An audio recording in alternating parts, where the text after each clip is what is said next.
So we're in front of Union Station now. It's part of the Mobile Workplace Tour. Here we are in our office. Hey Steve, why don't you give yourself a little view there to show that you're behind the camera? Point it in your face. Oh, okay, just your feet? Okay, not your head? All right. Isn't that funny how people say, get yourself your own business, work for yourself? Yeah. Funniest delusion in the planet, isn't it?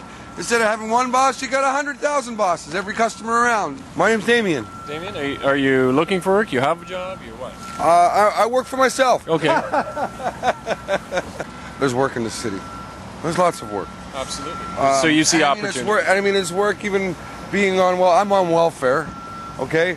I have my reasons for that. I don't want to do a traditional kind of work. A lot of the work that's available right now, it doesn't appeal to me. So right now I'm trying to figure out what I want to do. My life's work, I need an integrative kind of business environment that links my goals to sustainability. Every job that you have creates garbage. I'd like to have a job where my work takes garbage and makes something out of it. We can't tolerate the poisoning of the atmosphere anymore. We cannot tolerate it anymore. There is a fourth R missing from reduce, reuse, recycle.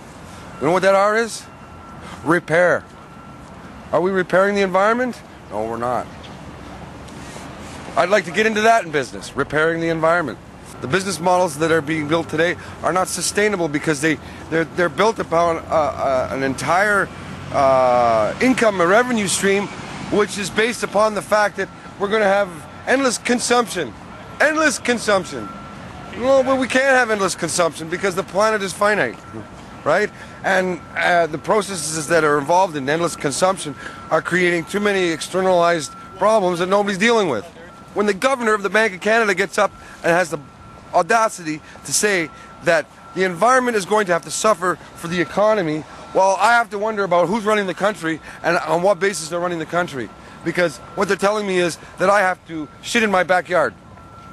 Once there's no environment, everybody's going to go crazy looking for fresh water and food. And then there's no law, and once there's no law, whatever they say on their paper up there, they can say whatever they want. They can come down here and live, and try and live. Survival of the fittest, you gotta remember, the truth is a paradox, okay?